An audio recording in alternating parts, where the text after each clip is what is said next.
ദൈവത്തിരുനാമത്തിന് സ്തോത്രം ചെയ്യുകയും സ്തുതിക്കുകയും ചെയ്യുന്നു. ക്രിസ്തുവിൽ ധന്യരായ പ്രിയപ്പെട്ടവരെ, അനുഗ്രഹിക്കപ്പെട്ട ഈ നല്ല ദിവസങ്ങൾക്കായിട്ട് ദൈവത്തിന് സ്തോത്രം ചെയ്യുന്നു. സന്തോഷത്തോടെ ഈ ആണ്ടിൻ്റെ അവസാന ദിവസങ്ങൾ നമ്മൾ പിന്നിടുകയാണല്ലോ.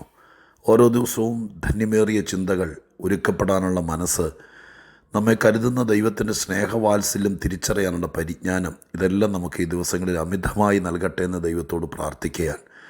ദൈവത്തിൻ്റെ വചനത്താൽ നമ്മളെ ശുദ്ധീകരിക്കുകയും നമുക്ക് പ്രബോധനങ്ങൾ തരികയും ജീവനും ഭക്തിക്കും വേണ്ടതെല്ലാം നമുക്ക് തന്ന് നമ്മളെ ധന്യരാക്കുകയും ചെയ്യാൻ സ്വർഗമെന്നും സജീവമാണല്ലോ. ഇപ്പോഴും ദൈവത്തിൻ്റെ കരുതലുകൾ നമുക്ക് ലഭിക്കുന്നതോർത്ത് സ്തോത്രം ചെയ്തുകൊണ്ട് ഇന്ന് നമ്മളോട് ദൈവം പറയാൻ ആഗ്രഹിക്കുന്ന ദൈവത്തിൻ്റെ ആലോചനയ്ക്ക് കാതോർക്കുമ്പോൾ നിങ്ങൾക്കെല്ലാവർക്കും അഭിമാനത്തോടെ സ്നേഹവന്ദനം അറിയിക്കുന്നു. നമ്മുടെ കർത്താവിനെ ഞാൻ ഒത്തിരി സ്തുതിക്കുന്നു, ഒത്തിരി സ്നേഹത്തോടെ വാഴ്ത്തുന്നു. കരുതലുകൾക്ക്, നല്ല വാക്കുകൾക്ക്, ദൂതുകൾക്ക്, പ്രചോദനം തരുന്ന ദൈവിക സന്ദേശങ്ങൾക്ക് എല്ലാറ്റിനായും എൻ്റെ കർത്താവിൻ്റെ രക്ഷിതാവുമായിരിക്കുന്ന മഹാദൈവത്തിന് നന്ദി നിറഞ്ഞ ഹൃദയത്തോടെ സ്തോത്രം ചെയ്തുകൊണ്ട് ഇന്ന് നാം ഒന്നിച്ച് ചിന്തിക്കാൻ ആഗ്രഹിക്കുന്ന വേദഭാഗം മർക്കോസിൻ്റെ സുവിശേഷം 13-ാം അധ്യായത്തിൻ്റെ 7-ാം വാക്യത്തിൽ നിന്നാണ്. മർക്കോസ് 13:7. എന്നാൽ നിങ്ങൾ യുദ്ധങ്ങളെയും യുദ്ധശ്രുതികളെയും കുറിച്ച് കേൾക്കുമ്പോൾ ഭ്രമിച്ചു പോകരുത്. അത് സംഭവിക്കേണ്ടത് തന്നെ, എന്നാൽ അത് അവസാനമല്ല. അത് സംഭവിക്കേണ്ടത് തന്നെയാണ്, പക്ഷെ അത് അവസാനമല്ല. യേശുക്രിസ്തു ഈ ലോകത്തിൻ്റെ അവസാന നാളുകളെക്കുറിച്ച് അരുമശിഷ്യന്മാർ ചോദിച്ച ചോദ്യത്തിന് മറുപടി പറയുകയാണ്. എന്താണ് ലോകാവസാനത്തിനും അങ്ങയുടെ വരവിൻ്റെ ലക്ഷണം എന്ന് ചോദിച്ചതിന് മറുപടിയായി പരാമർശിക്കുന്ന ഭാഗങ്ങളാണ് ഇതെല്ലാം. ഇത് അന്ത്യകാല സംഭവത്തോട് ബന്ധപ്പെട്ട അക്ഷരീകമായിരിക്കുന്ന വാക്കുകളാണെന്നുള്ള കാര്യത്തിൽ തർക്കമില്ല. ഞാനത് നന്നായിട്ട് ഗ്രഹിക്കുന്നു.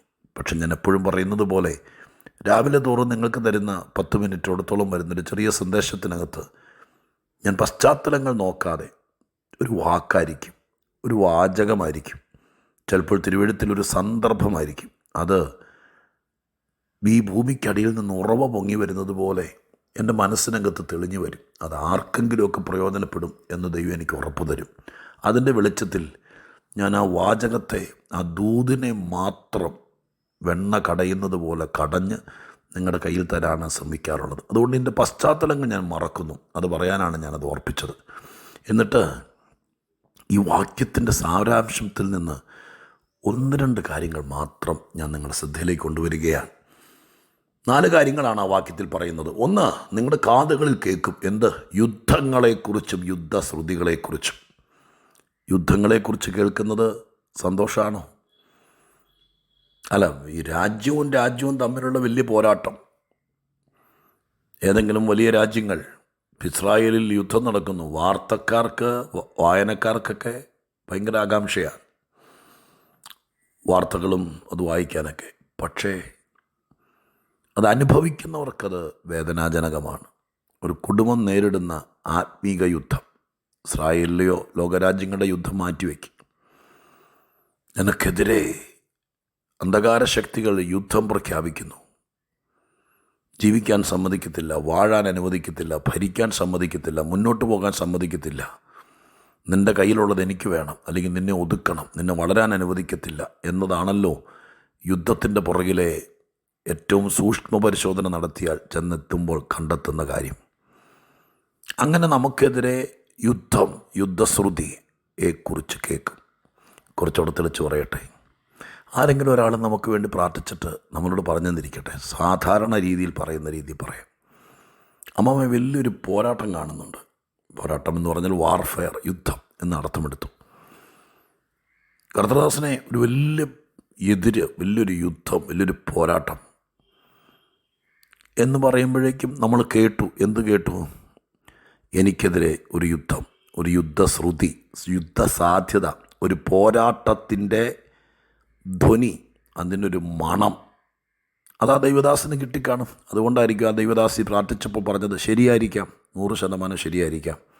പോരും പോരാട്ടവും പോർവിളിയും യുദ്ധമൊക്കെ ഉണ്ട്. കാരണം നമ്മളെ പടയാളികളെന്നാണ് തിരുവെഴുത്തിലൊരു ഭാഗത്ത് വായിക്കുന്നത്. നമുക്ക് പോരാട്ടം ഉണ്ടെന്നാണ് പറഞ്ഞിരിക്കുന്നത്. നമുക്ക് സർവായുധവർഗം തന്നാണ് നിർത്തിയിരിക്കുന്നത്. കാരണം യുദ്ധമുണ്ട്. അപ്പോൾ ഒരു യുദ്ധസാധ്യതയെക്കുറിച്ച് നിങ്ങൾ കേൾക്കുമ്പോൾ അപ്പോൾ കേൾക്കുക എന്നതാണ് ഒന്നാമത്തെ കാര്യം. രണ്ടാമത്തത് ആ വാക്യത്തിൽ ഭ്രമിച്ചു പോകരുത്. കർത്താവിൻ്റെ കമാൻഡിങ് ആണ്. അങ്ങനെ നിങ്ങളോട് ആരെങ്കിലും പറയുകയാണ്, ബ്രദർ നിനക്കെതിരെ ഒരു യുദ്ധമുണ്ട്. ഗ്രഹനാഥനോട് പറയും, അപ്പച്ചാ ഞാനിവിടെ കയറി വരുമ്പോൾ ഈ വീട്ടിൽ കാലു കുത്തുമ്പോൾ എന്നോട് ദൈവം പറയുന്നു ഈ ഭവനത്തിനെതിരെ വലിയൊരു യുദ്ധമുണ്ട് എന്ന് കേൾക്കുമ്പോഴേക്കും അയ്യോ അങ്ങ് വാടിത്തളർന്ന് കുഴഞ്ഞ് ഇനി എന്നാ ചെയ്യും? അതെങ്ങനെയാണ്? ചലിക്കരുത്, ഭ്രമിക്കരുത്, ഇളകരുത്. യുദ്ധങ്ങളെയും യുദ്ധശ്രുതികളെയും കുറിച്ച് കേൾക്കുമ്പോൾ ഭ്രമിക്കരുത്. ഇത് രണ്ടാമത്തതാണ്. നമ്മളോട് പറയുന്ന ഇങ്ങനെയുള്ള കാര്യങ്ങളിൽ നമ്മൾ അഡ്വാൻസായിട്ട് മനസ്സിലാക്കിയിരിക്കണം. എനിക്ക് യുദ്ധമുണ്ട്. ഈ ഭൂമിയിൽ ജീവിക്കുന്നിടത്തോളം കാലം ആത്മീക ജീവിതമെന്ന് പറയുന്നത് സുഖിച്ച് പൊളച്ച് ജീവിച്ച് തീർക്കാമെന്ന് വിചാരിക്കരുത്. ജീവിതം വിജയിക്കും, അങ്ങേക്കരയെ നമ്മളെത്തും. പക്ഷെ ഇവിടെ യുദ്ധങ്ങളുണ്ട്. ചിലതിന് ജയിച്ചേ പറ്റൂ. വെളിപ്പാട് പുസ്തകത്തിൽ സഭയോട് കർത്താവ് പറഞ്ഞ എന്താ? അഡ്മിഷൻ എടുത്തിട്ട് ഓൺലൈൻ ക്ലാസ്സിൽ അറ്റൻഡ് ചെയ്തോ എന്ന് പറയും പോലെയാണോ? ഓൺലൈൻകാരൊന്നും എന്നോട് പിണങ്ങരുത് കേട്ടോ, നല്ല ക്ലാസ്സുകളുണ്ട്. ഞാൻ ഇവർക്ക് മനസ്സിലാക്കാൻ വേണ്ടി പറഞ്ഞു കൊടുക്കുന്നതാണ്. ആ തീസീസൊക്കെ അവസാനം ഇങ്ങനെ തന്നാൽ മതി, ക്ലാസ്സിൽ വന്നില്ലെങ്കിലും കുഴപ്പമില്ല എന്ന് പറയുന്ന ഒരു പ്രിൻസിപ്പിളാണോ വെളിപ്പാട് പുസ്തകത്തിലെ 7 സഭകളെക്കുറിച്ചുള്ള ദൂത് വായിച്ചപ്പോൾ നിങ്ങൾക്ക് മനസ്സിലായ കർത്താവ്? അല്ല. യേശു പറഞ്ഞു ജയിക്കണം, ജയിക്കുന്നവനാണ് ഞാൻ കൊടുക്കാൻ വേണ്ടി വെച്ചിരിക്കുന്ന അവാർഡുകളെല്ലാം. അപ്പം ഇവിടെ ജയിക്കണമെങ്കിൽ പോരാട്ടങ്ങളും യുദ്ധങ്ങളൊക്കെ ഉണ്ടായേക്കാം. അപ്പം ഇത് വരുമ്പോഴത്തേക്കും ഒരു യുദ്ധമെന്ന് കേൾക്കുമ്പോഴേക്കും ഒരു പോരാട്ടമെന്ന് കേൾക്കുമ്പോഴേക്കും ഭ്രമിക്കരുത്. ഇനി ഞാൻ തീർന്നു, എന്തോ ചെയ്യും? ഇല്ല, കർത്താവിനെ കൂട്ടുപിടിച്ച് പ്രാർത്ഥിക്കുന്നവരുമായി നല്ല വിശ്വസ്തരുമായി പങ്കുചേർന്ന് വളരെ സൂക്ഷ്മതയോടെ, നമ്മുടെ ഭാഗത്തൊരു വിടവില്ല, നമുക്കെതിരെ ശത്രുവിന് കയറാൻ നമ്മളൊരു പഴുതൊരു വിള്ളലുണ്ടാക്കിയിട്ടിട്ടില്ല എന്നുറപ്പുവരുത്തി വിശ്വസ്തയോടെ കൈകോർത്ത് പ്രാർത്ഥിച്ച് ആ യുദ്ധത്തെ ജയിക്കണം. ഭ്രമിക്കുകയല്ല വേണ്ടത്, തലകറങ്ങി വീഴുവല്ല വേണ്ടത്. യേശു പറഞ്ഞു ഭ്രമിക്കരുത്. ഇത് രണ്ടാമത്തത്. 3, അത് സംഭവിക്കേണ്ടത് തന്നെ. അത് സംഭവിക്കേണ്ടത്. കാരണം ഇവിടെ പലതും സംഭവിക്കണം. പല കാര്യങ്ങൾ സംഭവിച്ചതെങ്കിലേ പലതും തെളിയത്തുള്ളൂ. പൗലോസ് കൊരിന്ത്യരോട് പറയുമ്പോൾ ഒരു വാക്ക് പറയുന്നുണ്ട്, ലോജിക്കായിട്ട് നമുക്ക് മനസ്സിലാക്കാൻ ബുദ്ധിമുട്ടാണ്. ഇങ്ങനെയൊക്കെയാണോ എന്ന് വേണമെങ്കിൽ യുക്തിവാദികൾക്ക് ചോദിക്കാം. പിന്നെന്നറിയാം, ഒരു പ്രശ്നം ഉണ്ടാകുന്നത് നല്ലതാണ്. ഒരു കലഹം, ഒരു തർക്കം, ഒരു വാദം ഉണ്ടാകുന്നത് നല്ലതാണ്. അയ്യോ അതിനാണോ പ്രാർത്ഥിക്കുന്നത് നിങ്ങൾ? അതിനാണോ നിങ്ങൾ ഉപവാസം വെച്ച് ഏത് വഴക്കും തർക്കവും കലഹവും ഉണ്ടാകാൻ? അടുത്ത വാചകം കേട്ടോളൂ. അങ്ങനെ ഉണ്ടാകുമ്പോഴാണ് യഥാർത്ഥത്തിലെ വിശ്വാസി ആരാന്ന്, നേരുള്ളവൻ ആരാന്ന് തെളിയുന്നത്. നമ്മൾ ആരാന്ന് തെളിയണമെങ്കിൽ ചിലപ്പോൾ ആരെങ്കിലും അറിയാതെ നമ്മുടെ കാലേ കയറി ഒന്ന് ചവിട്ടണം, ഷൂ ഇട്ടുകൊണ്ട്. അപ്പോഴറിയാം നമ്മുടെ വായിൽ നിന്ന് വരുന്ന വാക്ക് നമ്മുടെ വേദന എടുത്തു എന്നുള്ള ശരിയാണ്. പ്രതികരണങ്ങളിലൂടെയാണ് കാര്യങ്ങൾ അറിയുന്നത്. ഇതിനകത്ത് 3ാമത്തെ കാര്യം പറയുന്നത്, ചില കാര്യങ്ങൾ സംഭവിക്കണം. നിനക്കൊരു ദൈവമുണ്ടെന്ന് തെളിയാൻ, നിൻ്റെ പ്രാർത്ഥന ഫലിക്കുമെന്ന് തെളിയാൻ, ദൈവം ചില കാര്യങ്ങളിൽ ന്യായവിധി നടത്തുമെന്ന് തെളിയാൻ, നമ്മുടെ കർത്താവ് പ്രവർത്തന സജ്ജനാണെന്ന് തെളിയാൻ, നിനക്ക് വലിയ ദൈവിക സംരക്ഷണ ഉണ്ടെന്ന് തെളിയാൻ ചില കാര്യങ്ങൾ സംഭവിക്കണം. ഇത് 3ാമത്തെ കാര്യമാണ് ഈ വാക്യത്തിലെ സംഭവിക്കണം. ചിലതൊക്കെ എത്ര പ്രാർത്ഥിച്ചാലും ചിലതൊക്കെ സംഭവിക്കും. എത്ര പ്രാർത്ഥിച്ചാലും ചില കാര്യങ്ങളൊക്കെ സംഭവിച്ചേ പറ്റൂ. ഇത് 3ാമത്തെ കാര്യം. പക്ഷെ 4ാമത്തെ കാര്യം, ഈ വാക്യത്തിലെ 4ാമത്തെ കാര്യം, അതിങ്ങനെ എഴുതിയിരിക്കുന്നത്, അത് അവസാനമല്ല.